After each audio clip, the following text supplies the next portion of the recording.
At 37,000 feet, a passenger jet is basically a long metal hallway full of strangers pretending everything is fine, until the cockpit goes silent. Not, "we hit a bump" silent. The kind of silent where the intercom clicks, someone makes a choked sound like they're trying to speak, and then nothing. No instructions, no reassurance, just dead air hanging over 173 people who suddenly realize they're in the hands of a machine. And then a woman in seat 12F stands up. Plain sweater, paperback novel, ginger ale, the exact face you'd forget the second you walked past her. She'd spent the last 2 hours smiling politely at a guy explaining software sales like it was a heroic life story. And when he asked what she did, she said logistics. Which was true, just not the kind that involves warehouses and clipboards. Because 15 years ago, in a sky that didn't forgive mistakes, her wingman disappeared in flames, and she kept flying anyway, alone. Pilots didn't talk about her like a person. They talked about her like weather, like gravity, like something you don't argue with. And now the only people who know what that means are about to be 173 strangers trapped inside a falling airplane. So before we go any further, comment where you're watching from, because when you hear what she does next, you're going to want witnesses. Her name, at least the one on the boarding pass, was Maya Carter, and she looked like the kind of passenger airlines are built for. Not loud, not needy, not memorable. Just a woman tucked into 12F, window seat, knees angled slightly toward the glass, paperback open like a shield. She had that calm, office worker calm, the kind that says, "I know how to wait in lines and pretend my inbox doesn't scare me." The man beside her was the opposite. Mid-30s, expensive watch, laptop already open like he was trying to build the clouds by the hour. He leaned over with a friendly grin and asked if she was heading out for work or family. Maya said, "Family." And that was all the fuel he needed. He nodded like he cared, then launched into a full presentation about his job in software sales, quarterly targets, commission structures, and how nobody understands how intense it is. Maya listened the way good listeners do. Small smiles, the occasional, "Oh wow," asked the right questions at the right time, never once making him feel like he was boring her. When he finally asked what she did, she didn't hesitate, not even a second.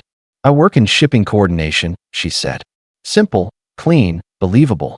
A job that sounded like spreadsheets and phone calls. Not danger, not speed, not anything that would make a stranger look twice. And that was the whole point.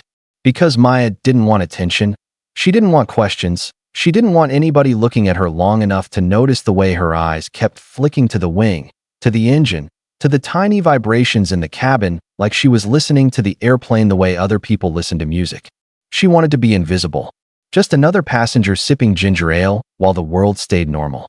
6 months earlier, Maya Carter had walked out of a guarded gate for the last time and tried to do something that sounded easy.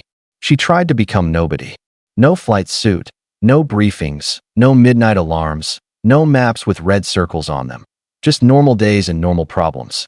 She was 42, retired young, the kind of young that only happens when your job has an expiration date. The paperwork called her a decorated officer, an elite aviator, a test-qualified pilot with more flight hours than most people have mornings. But paperwork never said the part that mattered. The part pilots said quietly, the part that never went on a plaque. 15 years ago, during a strike run over hostile terrain, her formation got hit. Her wingman's jet took the damage, and the man punched out, vanishing into darkness below. And in that exact moment, most people would have turned around or frozen or called for help. Maya couldn't. Not because she was fearless, but because the mission didn't stop just because her world got smaller. So she finished it alone, dodged enemy aircraft, flew home through a sandstorm bad enough to ground everyone else, and landed like she was late for dinner. That was the day the name started. Not a cute nickname, not something you pick for yourself. A call sign the way pilots mean it. A label you earn when you survive something that should have ended you. They called her Lone. Because when everything fell apart, she kept flying like solitude was just another instrument on the panel. And it didn't stop there. Over the next decade, she became the kind of story that traveled faster than official reports. She brought back aircraft that were half broken and still somehow obedient in her hands. She put damaged jets onto carrier decks in weather that made seasoned crews swear it was impossible. She tested experimental birds that shook and screamed at the edge of physics, learning the feel of the air the way a surgeon learns tissue.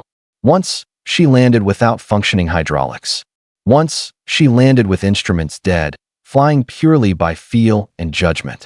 And once, she landed a jet with the landing gear stuck, touching down on a foam-covered runway while engineers watched like they were witnessing either genius or a funeral. Her final operation before retirement sealed it. Deep behind enemy lines, communications wiped out, separated from her team by electronic interference. She flew 3 hours alone, completed the objective, and threaded her way back through mountain passes and weather that would have made most pilots turn away. When she landed, her commander stared at her like he didn't know whether to congratulate her or check her for a pulse. "You're either the bravest pilot I've ever met," he said, "or the craziest." Maya smiled, unbuckled, and said, "Why not both?" And then she surprised everyone by walking away. She turned down the instructor job, turned down the contractor offers, turned down the book deals. Because after a life of being alone, she wanted the one thing she'd never been allowed to have. A quiet seat on a plane where nobody knew her name, and nobody needed her to be extraordinary.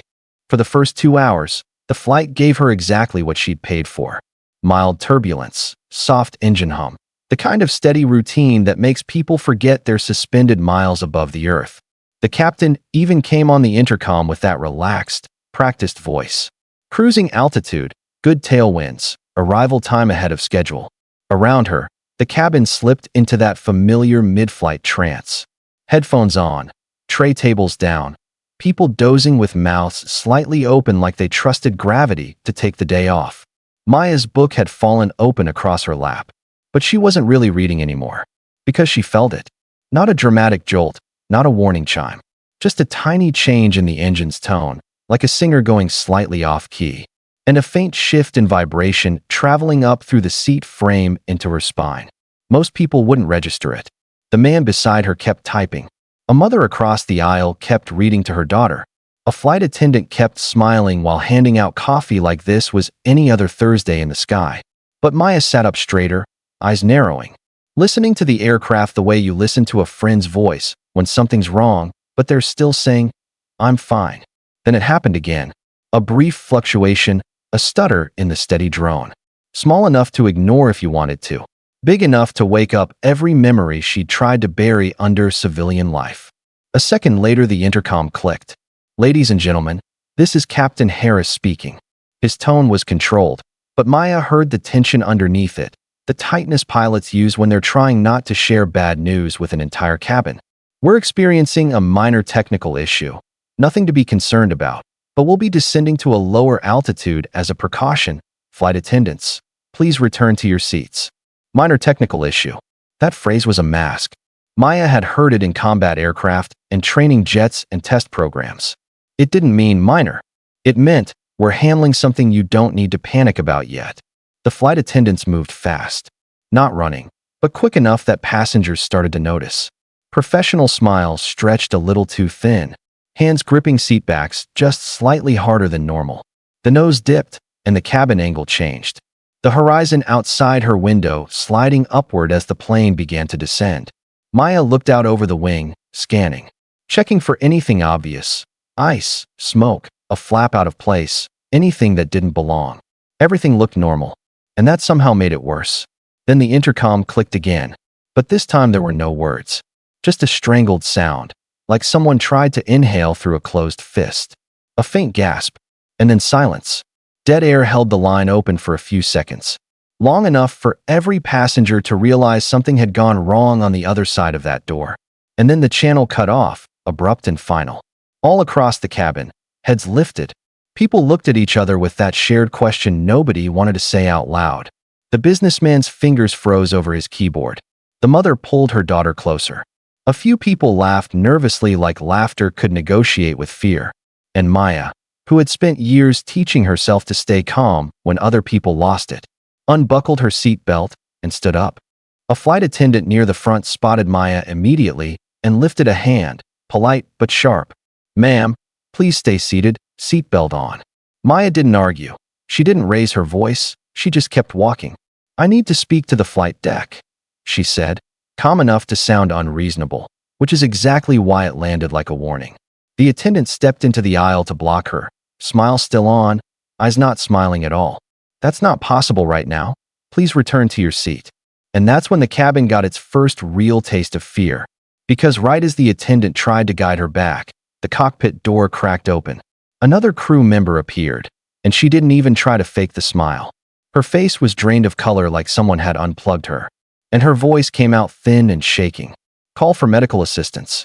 She swallowed hard like the words didn't want to exist. Both pilots are unconscious. The cabin didn't explode into screaming, not at first. It did something worse. It filled with whispers, fast and rising, like wind pushing through dry grass. People sat up, heads snapped around, hands clutched armrests. A child started asking questions no one could answer. Maya didn't hesitate. She slipped past the stunned attendant and moved into the cockpit like she belonged there. Inside, the picture was brutal and simple. The captain was slumped forward against his harness, completely out. The first officer was leaned back, eyes closed, breathing but gone somewhere far away. And the air had a faint chemical bite to it. Something wrong. Something that didn't belong in a sealed flight deck. Maya's mind didn't waste time on theories. Fume event, contaminated bleed air, carbon monoxide, whatever it was, it had already done its damage. The jet was still flying, but it was flying like an empty car rolling downhill. Autopilot engaged, descent continuing, no hands on the controls that mattered. She checked the panel, altitude dropping through the low 20s. Then she saw the radio stack. Multiple screens flashing warnings, error codes stacked like a bad casino bill. She keyed the mic anyway. Mayday, Mayday, this is Flight 2847. Both pilots incapacitated. I am a passenger taking control. She tried another frequency, then another. Nothing, just static and silence. Like the world had turned its back. And that's when the weight hit, heavy and immediate. No comms, no co-pilot, no checklist reader, no calm voice from air traffic control guiding her in. Just her, a commercial jet, and a cabin full of strangers who had no idea they were now depending on the one passenger who stood up when everyone else stayed frozen. Maya stared at the instruments for half a second and realized something cold and clean. She wasn't helping. She was the only pilot on the airplane. Maya slid into the captain's seat like a memory taking over her muscles. Not rushed, not dramatic, just efficient. The way you move when panic is a luxury you can't afford. First, she forced herself to breathe. One slow inhale through the nose, one controlled exhale. It wasn't for courage. It was for chemistry. If fumes had dropped 2 trained pilots, her body could be next, and she needed every brain cell online. She pulled the seat forward, adjusted it fast, checked the yoke, checked the trim, checked the autopilot modes. The jet was heavier than anything she'd flown in uniform, slower to respond, like steering a building. But it still obeyed the same laws. Altitude was still bleeding off. So she stopped the descent, leveled the aircraft, and held it steady. In the doorway, the pale flight attendant hovered like she was afraid to step fully into the room. Her voice was barely above a whisper. What do we do? Maya didn't look back, eyes locked on the instruments. You're going to do exactly what I say, she answered, not harsh, just absolute. Go to the cabin. Tell everyone we're handling an emergency. Keep them seated and buckled. No one stands up, no one crowds the aisle. The attendant nodded too fast, like she was trying to outrun her own fear. And listen, Maya added. Open every air vent to maximum. All of them, cockpit and cabin. Now, the attendant blinked. Why? Because whatever knocked them out probably came through the air system, Maya said, voice still level. We flush it out, or we're all breathing the same mistake. The attendant disappeared, practically sprinting.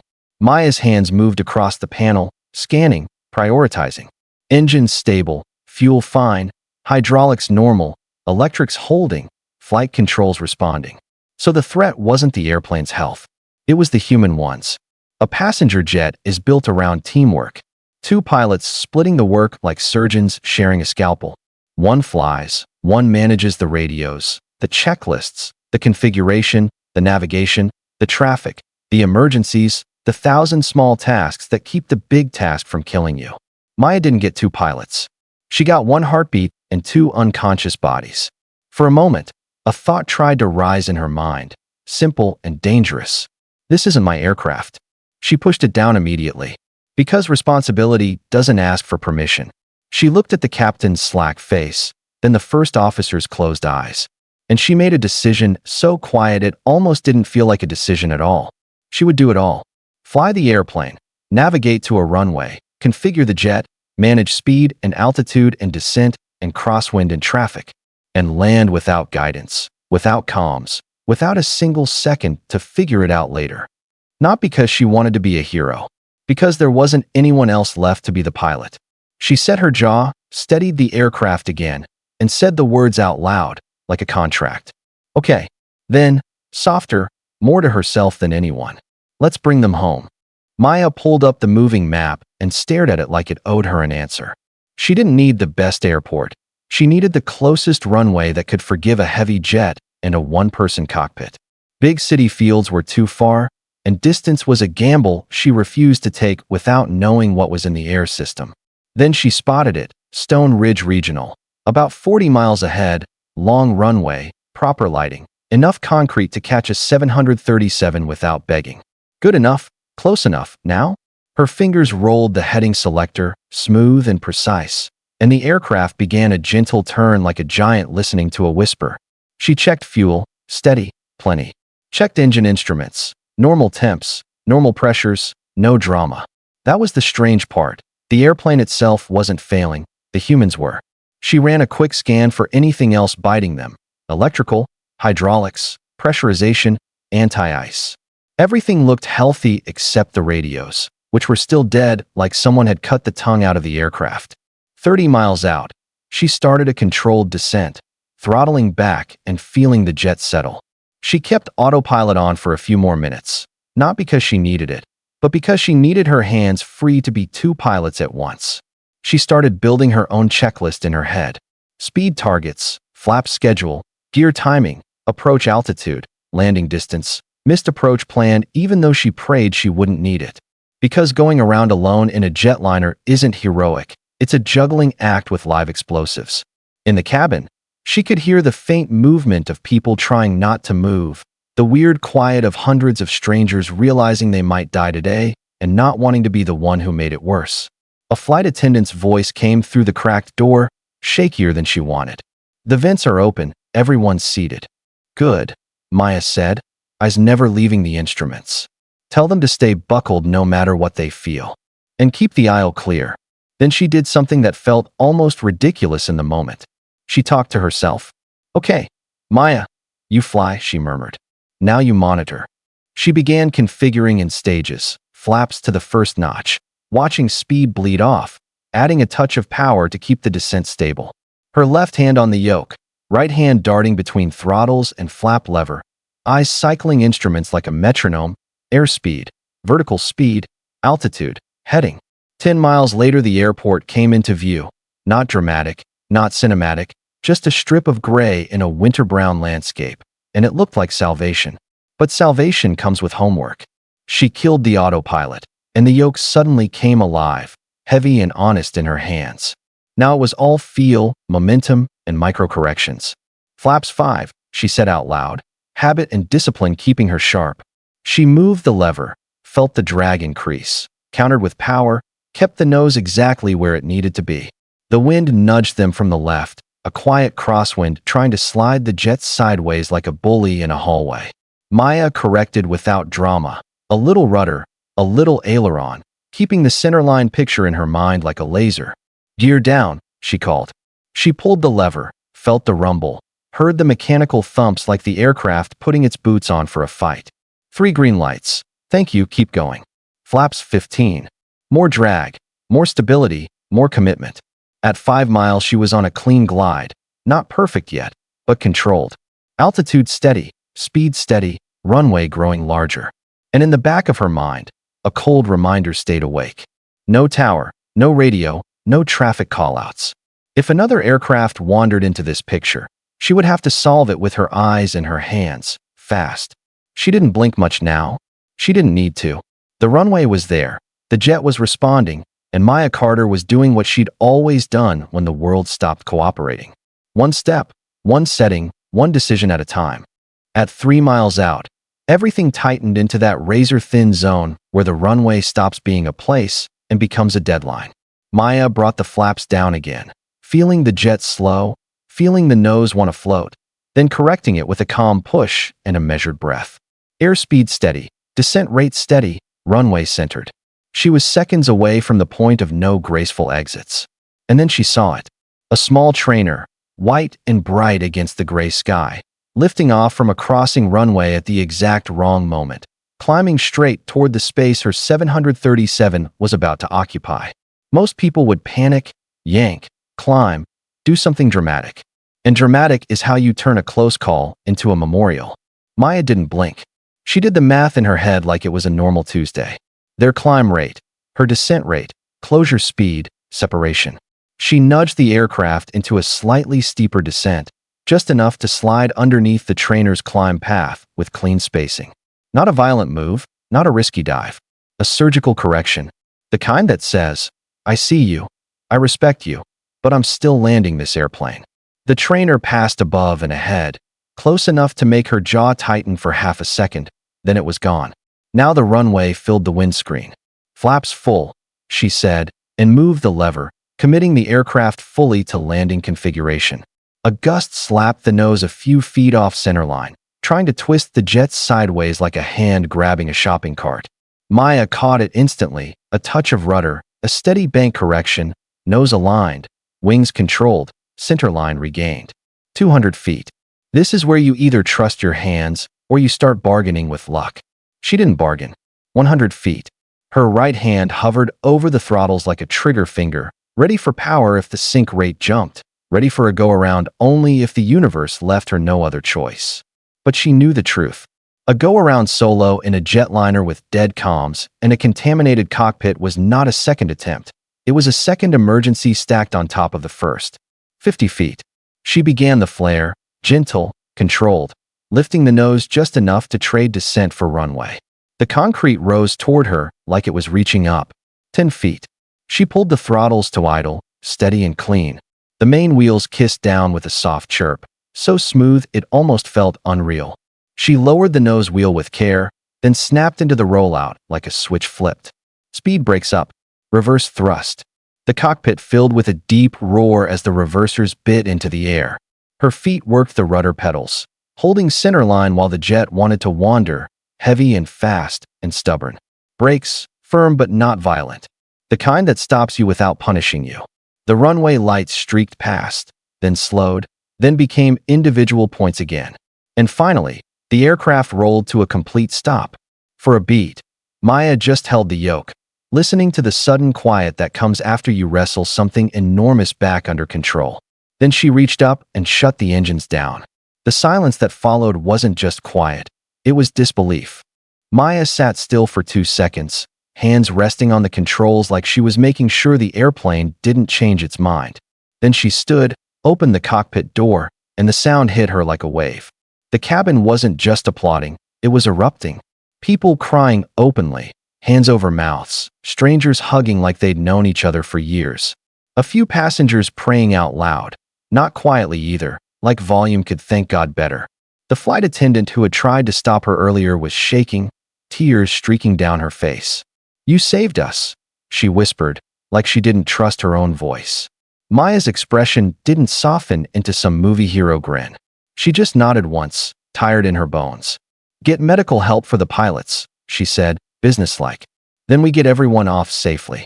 Outside the cockpit windows, red and blue lights were already racing toward them. Airport fire trucks, ambulances, a line of emergency vehicles moving fast enough to make it clear the people on the ground had understood what they were watching, even without radio calls. Within minutes, paramedics were climbing up into the aircraft, hauling equipment, moving with that urgent calm that says, "We've seen bad days before." They pushed into the flight deck, assessed the 2 unconscious pilots, began oxygen and monitoring. The cabin doors opened and cold air rushed in. Passengers started evacuating, some down steps, some down slides, legs shaking like they'd forgotten how to be legs. And Maya, in the middle of it all, wasn't soaking in the praise. She was looking around, checking, counting, scanning for problems. Because after you've lived a life where emergencies come in layers, You don't celebrate when the first layer ends. What she didn't know was that her landing had not been watched only by the people on the runway. Because when the jet had gone silent earlier, when air traffic control couldn't raise them and the transponder started shouting an emergency code, the protocols had snapped into place like teeth. 2F-22 Raptors launched from a nearby base, climbing hard and fast. Not for drama, but for assessment, identification, and if necessary, interception. Up at altitude, the lead pilot, Major Cole Ranger Dax, rolled in and got visual. And what he saw didn't match the crisis he'd been briefed on. A commercial jet descending clean, stable, configured correctly. He watched through his sensor feed as the aircraft turned toward Stone Ridge. Watched the flaps extend in stages. Watched the landing gear drop at the correct time. He keyed his radio. Tower, Ranger 1. I'm overhead. Target aircraft appears under full control. No external distress visible.